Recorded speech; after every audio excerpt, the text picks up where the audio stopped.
Hello students. अभी तक हम क्या पढ़ते आ रहे हैं? पिछली क्लास में क्या पढ़ा हमने? शिक्षण विधियां, और उसके अंदर हमने शिक्षण विधियां यानी कि शिक्षण उपागम पढ़ने से पहले हमने ब्लूम टैक्सोनॉमी कर लिया। अब जो शैक्षिक उद्देश्यों का जो वर्गीकरण था, जो बेंजामिन ब्लूम ने दिया था, उसका वर्गीकरण कर लिया।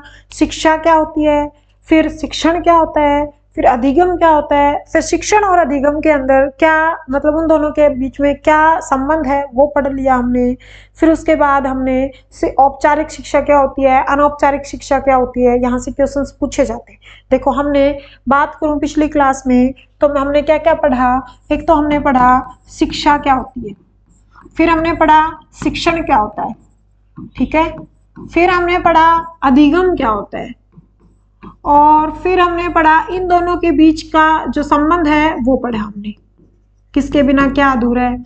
फिर हमने शिक्षा के टाइप पढ़े, प्रकार पढ़ लिए, कौन कौन से, औपचारिक और अनौपचारिक, औपचारिक अनौपचारिक, ठीक है।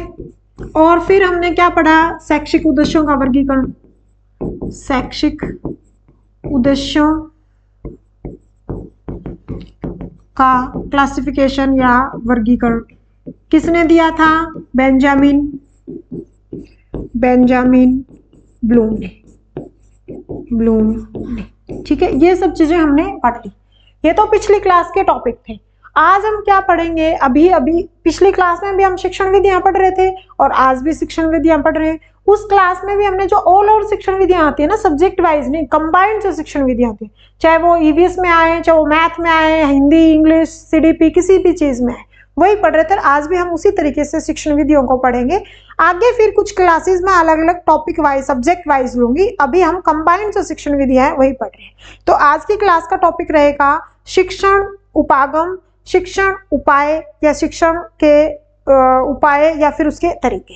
यानी कि जो पिछली हमारी स्लाइड्स जो चल रही थी उन्हीं को आगे कंटिन्यू कर रही हूँ ताकि तुम्हें कोई दिक्कत ना आए, एक साथ तुम डाउनलोड करके पढ़ सकते हो, ठीक है। ये फालतू की स्लाइड ऐड हो गई, ये बताया मैंने क्या क्या सिखाया पिछली क्लास में, इसको हम खत्म कर देते हैं। और इसी पेज के ऊपर फिर हम, क्योंकि तुम प्रिंट करवाओगे तो तुम्हारे पेज ऐसे खराब नहीं होंगे, इसी पेज के ऊपर हम आगे पढ़ना स्टार्ट करते हैं। टॉपिक का नाम क्या है? शिक्षण उपागम। शिक्षण उपागम, या इसी को बोल देते हैं उपाय, या इसी को क्या बोल देते हैं? तरीके, ठीक है। इसके अंदर क्या क्या पढ़ेंगे हम? शिक्षण विधियां,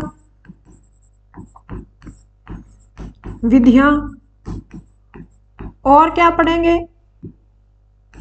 शिक्षण सूत्र,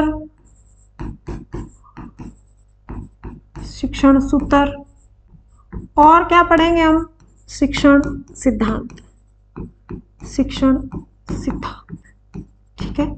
आज वाली क्लास में हमारा सिर्फ यही टॉपिक कंप्लीट होगा, ये वाला टॉपिक अगली क्लास में करूंगी। इस क्लास में सिर्फ हम शिक्षण विधियां पढ़ेंगे, ठीक है। जो शिक्षण विधियों में सबसे पहले हम देखें कि ये जो शिक्षण विधियां, देखो हेडिंग डालो, शिक्षण विधियां, इनको क्या कहा जाता है? ये एक शिक्षक के लिए साधन का काम करती हैं, या ये एक तरीके से शिक्षक के लिए, टीचर के लिए संसाधन का काम करती हैं। बिना शिक्षण विधियों के, बिना अच्छी शिक्षण विधियों के एक टीचर कितना ही इंटेलिजेंट क्यों ना हो, वो एक बच्चे को अच्छा ज्ञान और अच्छी शिक्षा नहीं दे पाएगा। यानी कि टीचर को आता है, ठीक है, पर वो उन शिक्षण विधियों का प्रयोग ना करे, मतलब टीचर को समझाना ना आए तो बच्चे समझ नहीं पाएगा। यानी कि उसके कुछ सूत्र होते हैं, कुछ विधियां होती हैं, कुछ उसके सिद्धांत होते हैं, उन्हीं पर्टिकुलर तरीकों का यूज करके जब टीचर एक क्लास को, मतलब एक क्लास को जैसे कि आकर्षक बनाएगा या उसको बोर होने से बाहर निकालेगा, तभी बच्चे वहां पर क्या होंगे? एक्टिव होकर वहां पर सीखेंगे। नहीं तो बच्चे क्या हो जाएंगे? निष्क्रिय हो जाएंगे। तो आप टीचर कौन कौन सी शिक्षण विधियों का यूज करता है? पहले कौन सी शिक्षण विधियों का यूज किया जाता था, अब कौन सी शिक्षण विधियों का यूज किया जाता है, वही हम इस क्लास में सीखेंगे। जो शिक्षण विधियां है ना, ये किसकी तरह काम करती हैं? यह एक साधन के रूप में काम करती है। यह एक साधन है। देखो, जैसे कि बस है, बस एक साधन है। बस में बैठ के सवारी एक जगह से दूसरी जगह जाती है, यानी कि कहाँ जाते हैं, जिसको जाना होता है, जो जिसका लक्ष्य होता है, जिसका टारगेट होता है, जहाँ गोल होता है वहीं जाता है, लेकिन वहां जाने के लिए किसी चीज का यूज करता है। अब एक पैसेंजर ने, एक यात्री ने यहाँ से दूसरी जगह जाने के लिए एक गाड़ी का, एक व्हीकल का यूज किया, तो व्हीकल उसके लिए क्या हो गया, साधन का काम करता है। ऐसे ही अध्यापक ने विद्यार्थी को उसका लक्ष्य प्राप्त करने के लिए जो शिक्षा देता है उसके बीच में किसी चीज का प्रयोग करता है, और जो जिस चीज का प्रयोग करेगा वो चीज क्या, उसके लिए एक साधन का काम करेगी। ठीक है, मान लो उसने बुक का यूज किया, तो बुक भी क्या है, एक साधन है। उसने जो भी विधियां यूज करेगा वो क्या है, वो उसकी तरह उसके लिए एक साधन का काम करेंगी। यानी कि क्वेश्चन बनता है कि शिक्षण विधियां साधे हैं, साधक हैं, साधन है।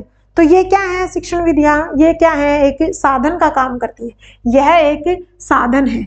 दूसरा, शिक्षण विधियां क्या है, संसाधन के रूप में काम करती है, यानी कि रिसोर्सेज है। जो शिक्षण विधि है ना, वो एक टीचर के लिए संसाधन का काम करती है, रिसोर्सेज का काम करती है।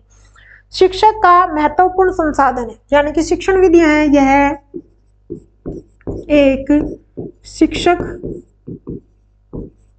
का संसाधन है। साधन का मतलब है ना, तुम यहां से वहां तक गए, कौन से साधन का यूज किया, कौन से व्हीकल का यूज किया, तो शिक्षण विधियां एक साधन की तरह काम करती हैं, और यह एक शिक्षक का संसाधन है। शिक्षक क्या करता है, संगठनात्मक रूप से किसी विषय वस्तु को विवेकपूर्ण तरीके से बच्चे तक पहुंचाने के लिए गतिमान होता है। यानी कि संगठनात्मक रूप से मतलब क्या होता है, यानी कि उसके अंदर जो भी उसके सामाजिक पक्ष होंगे, जो भी उसके व्यवहारिक पक्ष होंगे, जो भी उसके राजनीतिक पक्ष होंगे, सारे पक्षों को इकट्ठा करके, एक करके, अपने विवेक का यूज करके बच्चे तक उस ज्ञान को एक सही तरीके से पहुंचाने की कोशिश करता है। वो ये काम किसका होता है, शिक्षक का। और वो बच्चे तक सही तरीके तक ज्ञान पहुंचे, वो किसका यूज करता है, शिक्षण विधियों का यूज करता है। यानी कि इसके अंदर जो शिक्षण विधियां होती हैं, इसमें शिक्षक संगठनात्मक रूप से, यानी कि बच्चे के एक पक्ष को मजबूत नहीं करेगा, उसके सारे पक्षों को मजबूत करेगा। संगठनात्मक रूप से किसी विषय वस्तु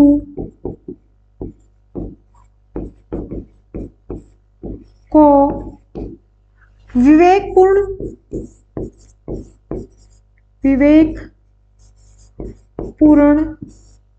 ढंग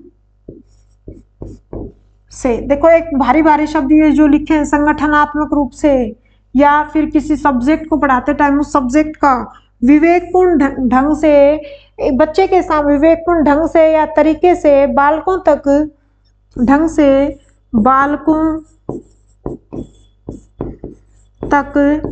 पहुंचाने के लिए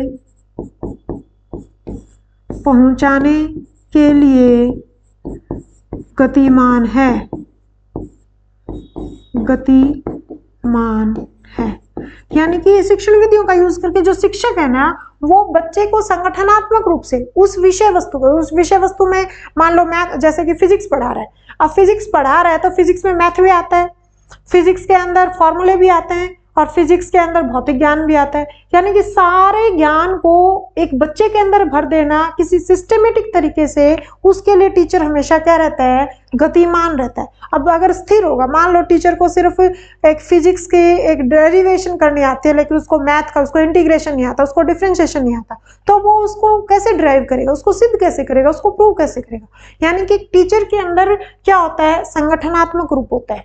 ठीक है, अब उस विषय वस्तु को, कोई भी सब्जेक्ट है, उसको विवेकपूर्ण ढंग से, यानी कि तर्क के साथ, विवेक का मतलब क्या होता है, अपने तर्क यूज करके, ठीक है, अपनी रीजनिंग यूज करके बालक तक पहुंचाने के लिए स्थिर नहीं होता। टीचर हमेशा कैसा होता है, गतिमान होता है। ठीक है, अब पढ़ेंगे हम शिक्षण के भेद। ये तो क्या थे, हम शिक्षण विधियों के अंदर शिक्षण विधियों को क्या बताया, ये एक साधन की तरह काम करती हैं।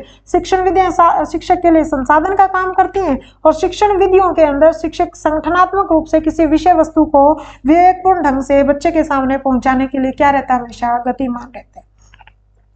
अब क्या पढ़ेंगे, शिक्षण के भेद, यानी कि नेक्स्ट टॉपिक क्या है हमारा, शिक्षण के भेद। शिक्षण के भेद। ठीक है। शिक्षण के भेद में सबसे पहला भेद क्या पढ़ेंगे हम, एक तंत्रात्मक पढ़ेंगे, या उसी को क्या बोला जाता है, एक तंत्रात्मक, एक तंत्रात्मक, ठीक है। या इसी को क्या बोला जाता है, ऑटोक्रेटिक, ऑटोक्रेटिक, या इसको बोला जाता है निरंकुशवादी, निरंकुश, जिसके ऊपर किसी का अंकुश ना हो, निरंकुशवादी, या इंग्लिश में इसको बोला जाता है ऑटोक्रेटिक, ठीक है। जैसे कि डेमोक्रेटिक होता है, एक क्या होता है, ऑटोक्रेटिक। इसके अंदर मेन भूमिका किसकी रहती है, शिक्षक की होती है। बच्चा क्या होता है, हमेशा इसमें निष्क्रिय होता है।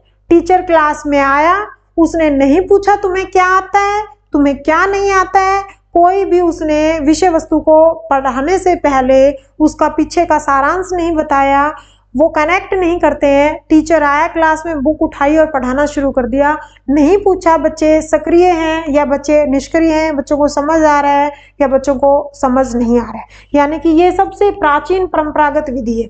इसी एक तंत्रात्मक, निरंकुशवादी, ऑटोक्रेटिक को क्या बोला जाता है, यह क्या है, एक प्राचीन विधि है, प्राचीन विधि है, या हम इसी को क्या बोल देते हैं, परंपरागत, परंपरागत विधि है, ठीक है। इसमें सक्रिय कौन होता है, शिक्षक, या मैं इंग्लिश में कह दूं उसको टीचर, क्या रहता है, सक्रिय रहता है, एक्टिव रहता है, सक्रिय है। और शिक्षार्थी क्या है इसके अंदर, या उसी को मैं बोल दूं स्टूडेंट, क्या है इसके अंदर, निष्क्रिय है, ठीक है।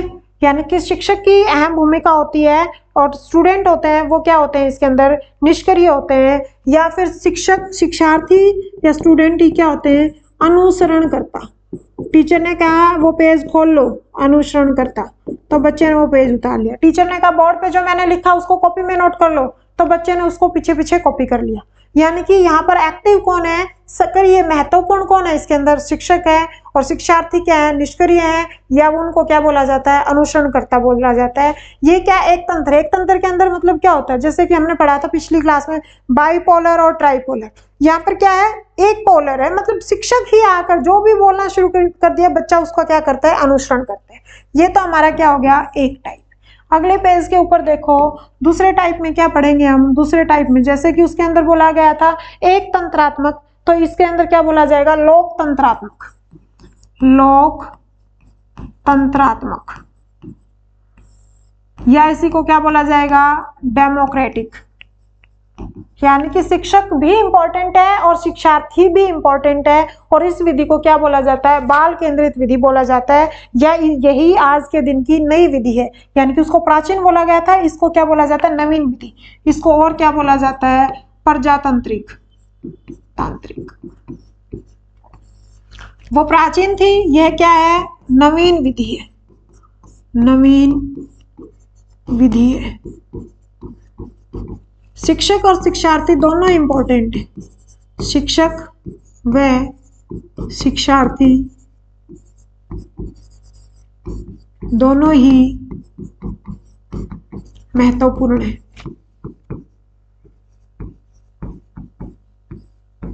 टीचर पढ़ाता है, बच्चे क्वेश्चंस पूछते हैं, यानी कि बोरिंग नहीं है, दोनों ही इसके अंदर क्या रहते हैं, सक्रिय होते हैं। और इसको क्या बोला जाता है, बाल केंद्रित विधि भी बोला जाता है, बाल केंद्रित विधि भी बोला जाता है, ठीक है। पहले वाले में तो शिक्षक इंपॉर्टेंट था, दूसरे वाले में शिक्षार्थी इंपॉर्टेंट है, और तीसरे वाली क्या होगी, जो क्या होती है, आज के दिन जो तुम पढ़ रहे हो, आज के दिन शिक्षक और शिक्षार्थी के बीच में कोई अंतःक्रिया नहीं हो रही है, डायरेक्ट कोई भी प्रोसेस नहीं हो रहा है। तुम फोन में देख रहे हो, मैं यहाँ पर पढ़ा रही हूँ। यानी कि ये एक इंटरनेट के जो माध्यम से पढ़ाई जाती है जो शिक्षा, उसको दूरस्थ प्रणाली भी बोला जाता है, या उसको क्या बोला जाता है, हस्तक्षेप रहित प्रणाली। तीसरी टाइप क्या है, हस्तक्षेप, हस्तक्षेप रहित,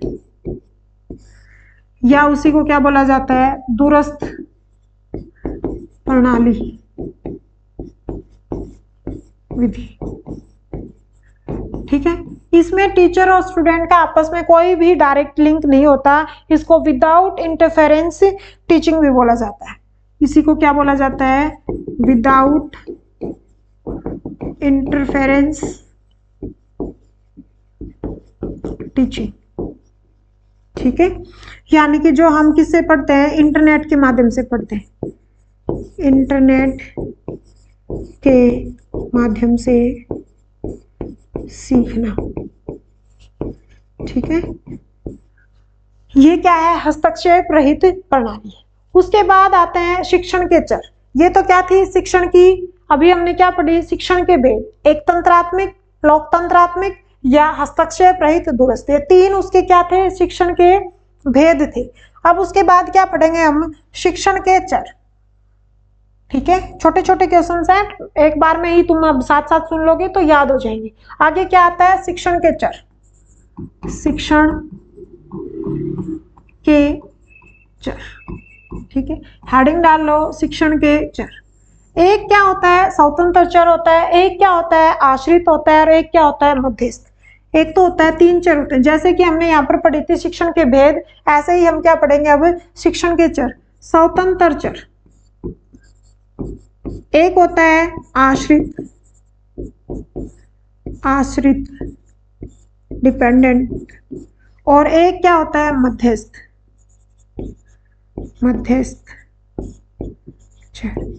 जो टीचर होता है, अध्यापक होता है, वो क्या होता है? उसको क्या माना जाता है? स्वतंत्र चर माना जाता है। यानी कि स्वतंत्र चर कौन है? शिक्षक। छोटे छोटे क्वेश्चंस हैं, आपसे पूछ लिया जाएगा, शिक्षक, शिक्षार्थी, पाठ्य वस्तु, विषय वस्तु, इसके अंदर से स्वतंत्र चर कौन सा है जिसको इंडिपेंडेंट बोला जाता है? वो कौन है? इंडिपेंडेंट।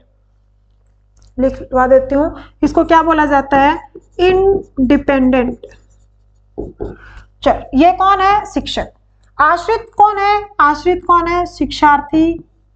शिक्षार्थी, विद्यार्थी, स्टूडेंट। देखो, वैसे तो शिक्षा को क्या बोला गया है? बाल केंद्रित, लेकिन फिर भी शिक्षार्थी क्या है? एक आश्रित चर है जिसको क्या बोला जाता है? डिपेंडेंट। और इनके बीच का मीडियम मध्यस्थ चर कौन सा होता है? पाठ्य वस्तु। जो बीएस ब्लूम ने क्या किया था? जो बीएस ब्लूम ने आपको बताया था कि हमारे क्या होते हैं? तीन वो होते हैं, त्रिमुखी प्रोसेस है, ट्राइपोलर प्रोसेस है। उसमें शिक्षक, शिक्षार्थी और क्या बताया था? पाठ्य वस्तु, पिछली क्लास में, या पाठ्यक्रम, या शिक्षण विधियां। ये क्या है? ये मध्यस्थ है। इन शिक्षण विधियों का यूज करके एक शिक्षक शिक्षार्थी को क्या देता है? शिक्षा देता है। शिक्षण विधियों का यूज करके शिक्षक शिक्षार्थी को क्या देता है? शिक्षण देता है, या शिक्षा देता है, या उसको अंदर से बाहर निकालने की कोशिश करता है, अंदर से बाहर बढ़ाने की कोशिश करता है, एक मानव का विकास करने की कोशिश करता है, एक मानव के व्यवहार में परिवर्तन लाने की कोशिश करता है। करने वाला कौन है? शिक्षक। वो क्या है? इंडिपेंडेंट है। जिसका होता है वो कौन है? शिक्षार्थी। और जिस माध्यम से किया जाता है, शिक्षण साधन, शिक्षण विधियां, पाठ्य वस्तु या पाठ्यक्रम के माध्यम से किया जाता है, वो क्या काम करता है? वो मध्यस्थ चर का काम करता है। अब शिक्षण चरों के कार्य, ये तो क्या था? शिक्षण के चर। अब शिक्षण चरों के कार्य की बात करूं तो इसी को आगे करते हैं।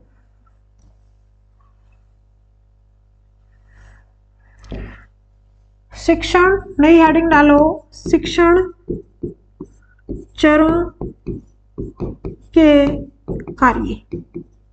सबसे पहले अध्यापक क्लास में आते ही बच्चों को पिछले ज्ञान के साथ जोड़ने की कोशिश करता है, और एक उनकी समस्या आने से पहले ही उस समस्या को ना आने के लिए जो कार्य करता है उसको क्या बोला जाता है? निदानात्मक कार्य या डायग्नोस्टिक कार्य।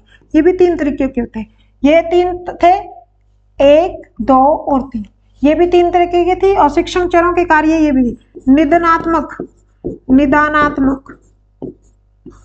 कार्य, डायग्नोस्टिक चर। इसके अंदर क्या होता है? शिक्षा आरंभ होने से पहले ही उपचार किया जाता है। शिक्षा आरंभ से पहले पहले से टीचर क्या होता है, पाठ्य विधियां बना लेगा, आज मुझे ये सिखाना है, इस चैप्टर को सिखाना है। क्लास को शुरू करने से पहले मैंने, जैसे आज मैंने ये क्लास शुरू करी तो मैंने पिछली क्लास का थोड़ा सा क्या किया था, पिछली क्लास का बताया कि उसमें हमने ये सीखा है। ब्लूम टैक्सोनॉमी क्या थी, शिक्षा क्या थी, शिक्षण क्या था, अधिगम क्या था, आपस में उनका कनेक्शन क्या था, फिर उसके बाद औपचारिक शिक्षा क्या थी, अनौपचारिक, यानी कि पिछली क्लास को मैंने जोड़ दिया इस क्लास के साथ। ठीक है, उस सारी चीजों को थोड़ा सा मैंने इसके साथ कनेक्ट किया। तो ऐसे कार्य को क्या कहेंगे, निदानात्मक कार्य, डायग्नोस्टिक कार्य। यानी कि आज जो मैंने सिखाना था उससे पहले जो मैंने क्या कर दिया, उसका निदान कर दिया। यानी कि इसको क्या कहेंगे, शिक्षा आरंभ होने से पहले जो कार्य किए जाते हैं। दूसरा कार्य क्या है, उपचारात्मक। दूसरा कार्य क्या है, उपचारात्मक। उपचारात्मक कार्य। अब ये जो मैं पढ़ा रही हूँ और बीच में तुम्हारे कोई कमेंट आते हैं, ठीक है, या फिर तुम मुझसे क्लास में क्वेश्चन पूछते हो, तो मैं उनका साथ साथ सॉल्यूशन कर रही हूँ। यानी कि पढ़ाने के साथ साथ जो कार्य किया जाता है उसको क्या बोला जाता है, उपचारात्मक कार्य, या उसी को क्या बोला जाता है, प्रिस्क्रिप्टिव। इंग्लिश में इसको क्या बोला जाएगा, प्रिस्क्रिप्टिव। पढ़ाने के दौरान, पढ़ाने के दौरान जो उपचार किया जाएगा उसको क्या बोलेंगे, उपचारात्मक कार्य। तीसरा क्या होगा, मूल्यांकन कार्य। तीसरा क्या है, इवैल्यूएशन, मूल्यांकन। मूल्यांकन कार्य, या उसी को क्या बोला जाता है, इवैल्यूएशन। इवैल्यूएशन ये कब किया जाता है, पढ़ाने के बाद। पढ़ाने के बाद मैंने क्लास में एक टॉपिक खत्म किया और खत्म होने के बाद मैंने पूछा कि ब्लूम के जो वर्गीकरण था उसके अंदर जो संज्ञानात्मक पक्ष थे उसके अंदर कितने डोमेन थे। जो संज्ञानात्मक डोमेन दिया था, जो कॉग्निटिव डोमेन था, उसको कितने भागों में बांटा था, 6 भागों में। कौन कौन से थे, पूछ लिया, ज्ञान, अवबोध, फिर उसके बाद उसका अनुप्रयोग, फिर विश्लेषण, फिर संश्लेषण, फिर मूल्यांकन। तो खत्म होने के बाद मैंने तुमसे कुछ पूछा और फिर तुम्हें नहीं आया तो मैंने बता दिया। यहाँ पर क्या था, पहले वाले में तो शिक्षा शुरू होने से पहले ही कुछ बता देना। उपचारात्मक पढ़ाते टाइम साथ साथ, जैसे कि वर्ड मीनिंग बताए जाते हैं। चैप्टर क्लास में खड़ा होकर टीचर पढ़ता है, कोई वर्ड मीनिंग नहीं आता तो साथ साथ उसको बताया जाता है। और खत्म होने के बाद बच्चे ने कुछ क्वेश्चन पूछा, नहीं समझ आया तो मैंने बता दिया, या फिर मैंने बच्चों से पूछा, बच्चों को नहीं आया, फिर मैंने उसको बता दिया। ठीक है, मैंने पूछा कि आश्रित चर कौन सा है, तो एक बच्चे का उस टाइम ध्यान नहीं था, उसको नहीं आ रहा था, मैंने मूल्यांकन किया, उसको अब भी नहीं आया, फिर मैंने तीनों चीजें फिर बता दी। एक स्वतंत्र चर होता है, एक आश्रित चर होता है और एक मध्यस्थ चर होता है। अब मैंने पूछा शिक्षण विधियां कौन सा चर है, तो शिक्षण विधियां कौन सा है, बच्चे को नहीं आया, मैंने बता दिया वो कौन सा है, मध्यस्थ चर है। ठीक है, तो इस तरीके से जो शिक्षा दी जाती है उसको क्या बोला जाता है, मूल्यांकन कार्य। शिक्षण चरों के कार्य थे, पूछा जाता है निदानात्मक कब होता है, शिक्षा आरंभ होने से पहले, उपचारात्मक पढ़ाते टाइम, और मूल्यांकन कब होता है, पढ़ाने के बाद। यहाँ तक किसी को कोई डाउट? इसको डाउट नहीं है तो अभी तक हमने क्या क्या सीखा आज की क्लास में, अभी और करवाऊंगी। अभी मैंने क्या सीखा, शिक्षण उपागम में आज हम पढ़ रहे थे शिक्षण विधियां। आज का टारगेट था हमारा शिक्षण विधियां पढ़ना, और शिक्षण विधियों में सबसे पहले हमने ये शिक्षण विधियां क्या होती हैं, फिर शिक्षण के भेद पढ़े, और भेद पढ़ने के बाद शिक्षण के चर पढ़े हमने, शिक्षण के कौन कौन से चर हैं, और फिर उन शिक्षण चर के कार्य। ठीक है, उसके बाद आता है शिक्षण सत्र के आधार पर एक और क्लासिफिकेशन किया जाता है, यानी कि शिक्षण सत्र के आधार पर शिक्षण के भेद पूछ लिया जाता है। यहाँ से शिक्षण सत्र के आधार पर शिक्षण के भेद, शिक्षण के भेद। एक तो वही होते हैं रोट लर्निंग, बिना समझे बिना दिमाग लगाए जो सामने रख दिया उसको पढ़ लिया, जैसे कि 2 की टेबल या सोलर सिस्टम वाला, उसको तो क्या बोला जाता है, स्मृति स्तर। उसको क्या बोला जाता है, स्मृति स्तर। आपने कुछ समझा नहीं, बस आपने याद कर लिया। ठीक है, अंडरस्टैंड नहीं करा आपने, उसको सिर्फ क्या कर लिया आपने, उसको आपने रोट कर लिया, या आपने वो नाम याद कर लिया। ठीक है, उसको क्या बोला जाता है, मेमोरी लर्निंग, यानी कि आपने अपने ज्ञान के अंदर उसको भर लिया। दूसरा आता है बोध सतर, दूसरा आता है बोध सतर। ठीक है। और तीसरा आता है चिंतन स्तर। सबसे हाईएस्ट कौन सा होता है? चिंतन स्तर। यहाँ पर तो सिर्फ और सिर्फ आपने क्या किया है, मेमोरी के अंदर भर लिया, तो इसको क्या बोला जाता है? Memory level. स्मृति स्तर को क्या बोला जाता है? Memory level. इसको क्या बोला जाता है? अंडरस्टैंडिंग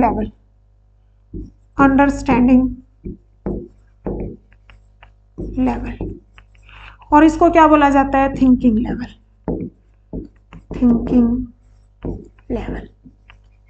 ठीक, लेवल। ठीक है।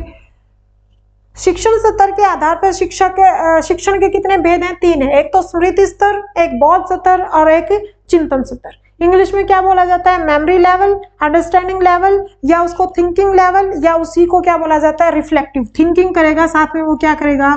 रिफ्लेक्टिव। इसको थिंकिंग की जगह पर आप रिफ्लेक्टिव ही लिख लें।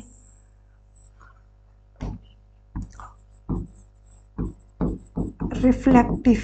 ठीक है। ये देने वाले कौन थे? इनके प्रवर्तक के नाम पूछे जाते हैं।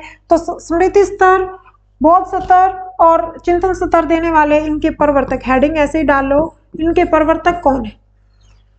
एक तो हमने ब्लूम नाम याद किया था, फिर कथरवाल याद किया था, फिर कौन किया था? सिम्पसन। अब इसके अंदर कौन से आते हैं? हर्बर्ट।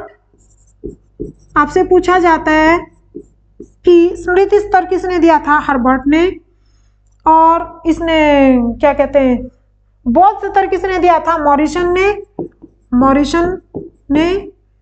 और चिंतन स्तर किसने दिया था? हंट ने।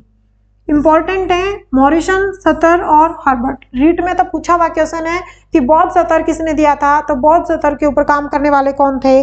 मॉरिसन थे। मेमोरी लेवल, स्मृति स्तर के ऊपर काम करने वाले कौन थे? हर्बर्ट। और चिंतन स्तर पर काम करने वाले कौन थे? हंट थे। जो ये वाला होता है ना स्मृति स्तर, इसमें कौन से पक्ष की बात की जाती है? ज्ञानात्मक। अब ज्ञानात्मक में हम किससे काम करते हैं? माइंड से करते हैं, मस्तिष्क से करते हैं, हेड से करते हैं, है ना। यहाँ पर किससे करते हैं? हेड से करते हैं, मस्तिष्क से करते हैं, माइंड से करते हैं। यानी कि ज्ञानात्मक पक्ष जो हमने सामने है, वो चीज हमने हमारे दिमाग के अंदर भर ली। क्यों हो रहा है, कैसे हो रहा है, या उसको फिर मॉडिफाई करके हम उसे क्या रिजल्ट निकाल सकते हैं, निष्कर्ष निकाल सकते हैं। ऐसी कोई भी बात नहीं होती है इसके अंदर। ये क्या होता है कि ज्ञानात्मक होता है ये, और क्या होता है? विचार रहित होता है। इसके अंदर कोई विचार नहीं किए जाते, विचार रहित होता है। और क्या होता है इसके अंदर? तथ्यात्मक।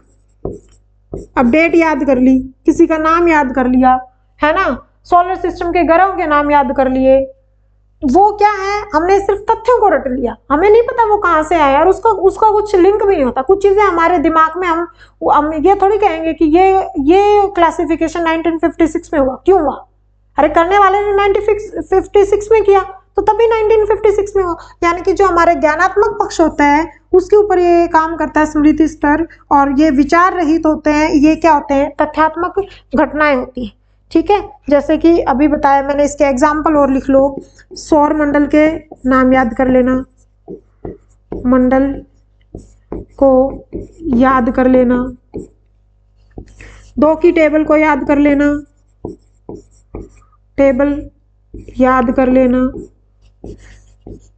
ये हम किस में काम करते हैं? स्मृति स्तर में याद काम करते हैं। किसने काम किया था इसके ऊपर? हर्बर्ट ने किया था। इसको इंग्लिश में क्या कहा जाता है? Memory level.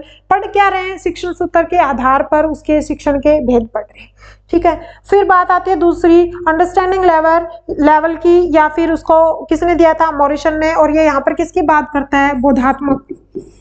बोधात्मक या किसकी बात करता है? मतलब किसी चीज को अंडरस्टैंड करना, किसी चीज को समझना, उसमें विभेद प्रकट करना, उसमें संबंध स्थापित करना, संबंधात्मक, या किसी के अंदर विभेदीकरण आ जाए, विश्लेषण करना आ जाए, संबंध स्थापित करना आ जाए, ये इससे बड़ा है, ये इससे छोटा है। मतलब यहाँ पर किसी चीज रीजनिंग वाले कंसेप्ट लगाना शुरू कर देता है। जैसे कि ये इससे इतना छोटा है, वो इससे इतना बड़ा है, तो ये उससे बड़ा होगा, ये उससे उतना छोटा होगा। या 2 के बीच में संबंध स्थापित करने लग जाए, या 2 के बीच में विभेद करने लग जाए। अब यहाँ पर तो कैसे क्वेश्चन आते हैं? जैसे कि वाक्य पूर्ति वाले। यहाँ पर कैसे आते हैं? सत्य असत्य वाले। सत्य असत्य, सही है या झूठ है। या फिर क्या आएंगे? लघु उत्तर, जिसके छोटे छोटे उत्तर, लघु उत्तरात्मक। ठीक है। और जो रिफ्लेक्टिव लेवल है ये सबसे ज्यादा इंपॉर्टेंट है। देखो यहाँ पर तो रट्टा मार लिया तो ये तो अच्छा है नहीं, और वहां पर क्या देता है, वो चिंतन करता है, तर्क देता है, विवेक के आधार पर आंसर करता है, यानी कि वहां पर क्या किया जाता है, विश्लेषण किया जाता है, विश्लेषण किया जाता है, संश्लेषण किया जाता है, मूल्यांकन किया जाता है, समस्या का समाधान किया जाता है, समस्या समाधान किया जाता है, तर्क किए जाते हैं, अमूर्त ज्ञान होता है, यहाँ पर अमूर्त ज्ञान होता है। ठीक है, ये किसमें किए जाते हैं, चिंतन स्तर पर किए जाते हैं। इसके अंदर नैतिकता आ जाती है, चिंतन युक्त होता है, अमूर्त ज्ञान होता है, सोचना शुरू कर देता है, रिफ्लेक्ट करना शुरू कर देता है, विवेक के आधार पर अपना ज्ञान को प्रस्तुत करना शुरू कर देता है। ये इंपॉर्टेंट है। स्मृति स्तर, बौद्ध स्तर, शिक्षण स्तर के आधार पर। देखो एक तो हमने क्या पढ़ा था, अर्थ के आधार पर, एक तो पढ़ा था हमने अर्थ के आधार पर, अर्थ के आधार पर, वो तो क्या थी हमारी, संकुचित और व्यापक, औपचारिक शिक्षा और अनौपचारिक शिक्षा। फिर हमने क्या पढ़ा था, शिक्षण के चर, आश्रित चर, स्वतंत्र चर और मध्यस्थ चर। फिर हमने क्या पढ़ा था, एक शिक्षण की विधियां पढ़ी थी जिसके अंदर एक तंत्रात्मक, लोकतंत्रात्मक या फिर हस्तक्षेप रहित पढ़ा था। आप पढ़ रहे हैं शिक्षण स्तर के आधार पर। स्मृति स्तर, देखो यहाँ स्तर लिखा है तो इसके याद कर लेना, स्मृति स्तर, बौद्ध स्तर और चिंतन स्तर। देने वाले कौन थे, हर्बर्ट थे, एक कौन थे, मॉरिसन थे, और एक कौन थे, हंट थे। ठीक है, इसके बाद अभी और पढ़ते हैं थोड़ा सा इसी टॉपिक को, शिक्षण विधियों के बारे में ही थोड़ा सा और पढ़ते हैं। इसके बाद क्या आता है, शिक्षण व्यवस्था के अंग। अब जो शिक्षण व्यवस्था है, शिक्षण व्यवस्था के अंग, शिक्षण किस तरीके से होगा, यानी कि एक तो क्या होता है हमारा, खुद ही शिक्षण होता है, शिक्षण। एक क्या होता है, प्रशिक्षण, ट्रेनिंग दी जाती है, और एक क्या होता है, निर्देशन, निर्देशन। ठीक है, ये तो क्या है, हमारा व्यापक है। ठीक है, इस व्यापक में ये दोनों भी आते हैं, और ये क्या है, हमारे दोनों ही संकुचित है। इन दोनों का अर्थ क्या है, संकुचित है। यानी कि शिक्षण जब दिया जाता है उसके अंदर प्रशिक्षण भी आ जाता है, और उसके अंदर क्या आ जाता है, निर्देशन, या इसी को अनुदेशन भी कहा जाता है, अनुदेशन, अनुदेशन, निर्देशन। इसको क्या बोला जाता है, ट्रेनिंग, इसको क्या बोला जाता है, इंस्ट्रक्शन, और इसको क्या बोला जाता है, शिक्षण को टीचिंग। जब किसी बच्चे को सिखा रहे होते हैं तो उसको हम ट्रेनिंग भी देते हैं और उसको हम इंस्ट्रक्शंस भी देते हैं। अब जो खिलाड़ी होते हैं बार बार एक काम का अभ्यास करवाया जाता है, यानी कि ट्रेनिंग में सेम काम। अब उसको कूदना सिखा रहे हैं, रस्सी कूद रहा है, तो वो बार बार क्या कर रहा है, वो अभ्यास कर रहा है, वहां पर उसकी ट्रेनिंग हो रही है। अब ट्रेनिंग के माध्यम से उसका क्या हो रहा है, शिक्षण। यानी कि ये तो व्यापक है, और ये दोनों ही क्या है, संकुचित शब्द है। ये दोनों क्या है, ये क्या है, व्यापक, और ये क्या है, संकुचित, और वो भी क्या, संकुचित। अब शिक्षण के टाइप हैं, एक प्रशिक्षण भी हो सकता है उसके अंदर, एक निर्देशन भी हो सकता है। टीचर ने क्लास में आया और बच्चों को निर्देश दिया, 6 नंबर वाले चैप्टर का 3रा पेज निकालो, साइंस की बुक का 110वां पेज निकालो, या उस चैप्टर की, इस चैप्टर का नाम बोल दिया, उस चैप्टर की आप एक्सरसाइज करके दिखाओ। या तुम जो पेपर सॉल्व, जैसे कोई भी एग्जाम देने जाते हो तो पहले पेज के ऊपर रोल नंबर भरना होता है, उसके नीचे कुछ इंस्ट्रक्शंस होती है, वहां पर वो क्या दिए होते हैं, निर्देश दिए होते हैं। यानी कि ये अपने आप में ये भी क्या है, शिक्षण का टाइप है। निर्देश पढ़ लो, यहाँ पर ट्रेनिंग दी जाती है, अभ्यास करवाया जाता है बार बार, और शिक्षण तो अपने आप में क्या है, व्यापक है। ठीक है, जो शिक्षण है उसकी कोई उद्देश्य होता है, यानी कि व्यापक। इसका क्या होता है, कोई ना कोई एक उद्देश्य होता है। ठीक है, और उनका भी कुछ उद्देश्य होता है, लेकिन इतना वाइड रूप से कोई उद्देश्य नहीं होता। ये क्या होते हैं, ये जीवन पर्यंत चलते रहते हैं। ये जो है ना, ये जीवन पर्यंत चलते रहते हैं। ठीक है, जबकि शिक्षण है उसका कुछ ना कुछ उद्देश्य होता है। ये औपचारिक और अनौपचारिक दोनों तरीके से हो सकता है। औपचारिक और अनौपचारिक दोनों तरीके से हो सकता है। ये दोनों कैसे होते हैं, ये दोनों अब ट्रेनिंग देंगे, किसी का अभ्यास करवाएंगे तो वो वहां पर क्या होगी, वहां पर औपचारिकता होगी, ठीक है। यहाँ पर क्या होगी, औपचारिकता।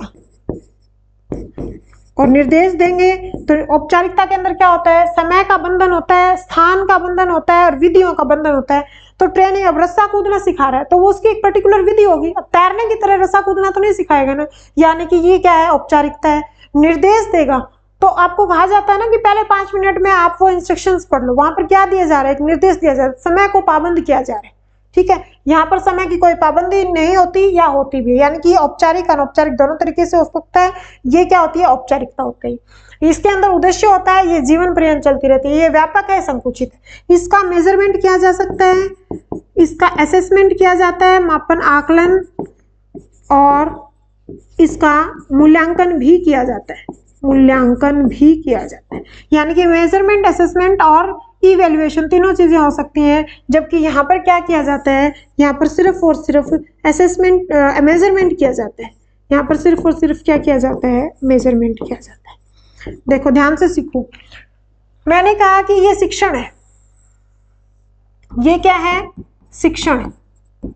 इसके अंदर ही क्या आती है, इसके अंदर ही क्या आएगा, प्रशिक्षण, और क्या आएगा, अनुदेशन। मनोविज्ञान की भाषा में जो हमारे इंस्ट्रक्शंस होते हैं उसको मनोविज्ञान की भाषा में क्या कहा जाता है, अनुदेशन। और प्रशिक्षण को क्या कहा जाता है, ट्रेनिंग। यानी कि शिक्षण क्या है, व्यापक, और इसके अंदर दो चीजें हैं, एक प्रशिक्षण है और एक क्या है, अनुदेशन। अब ये व्यापक है, इसका उद्देश्य होता है, ये जीवन पर्यंत चलती रहती है, इसका मेजरमेंट, असेसमेंट और इवैल्यूएशन तीनों की जा सकते हैं। लेकिन यहाँ पर क्या होता है, सिर्फ और सिर्फ मेजरमेंट की जाती है। ये औपचारिक अनौपचारिक दोनों तरीके से हो सकता है। इनके अंदर क्या होती है, औपचारिकता होती है। ये व्यापक रूप है, ये दोनों क्या है, संकुचित रूप है।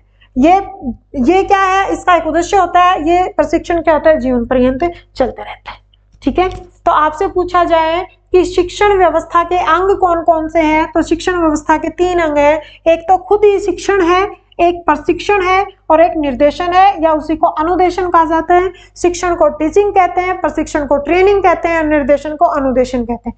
जब इस टॉपिक के क्वेश्चंस करवाऊंगी, क्वेश्चंस लेकर आऊंगी, पीछे पूछे हुए क्वेश्चंस लेकर आऊंगी, तब समझ में आएगा कि हाँ ये चीजें भी होती हैं।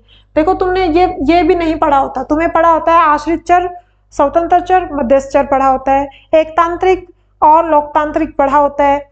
उसके बाद शिक्षा का मतलब क्या है, शिक्षण का मतलब क्या है, अधिगम का मतलब क्या है, या फिर ब्लूम टैक्सोनॉमी पढ़ते हो। लेकिन यहाँ से मैंने जितने भी 3 स्लाइड्स आज की क्लास में करवाई है, और टोटल 8 स्लाइड हो गई है। हर स्लाइड से एक किसी ना किसी एग्जाम में पूछा गया क्वेश्चन है, ठीक है। तो अभी हम जो कर रहे हैं ना, उसमें कुछ भी नहीं छोड़ेंगे, सबके सब टॉपिक क्लियर करते हुए चलेंगे, शॉर्टकट नहीं लगाएंगे। ये एक पूरा प्रोसेस से पढ़ा रहे, ठीक है। फिर जब MCQ करवाऊंगी तो उसमें फिर हम इनका रिवीजन करेंगे। Thank you.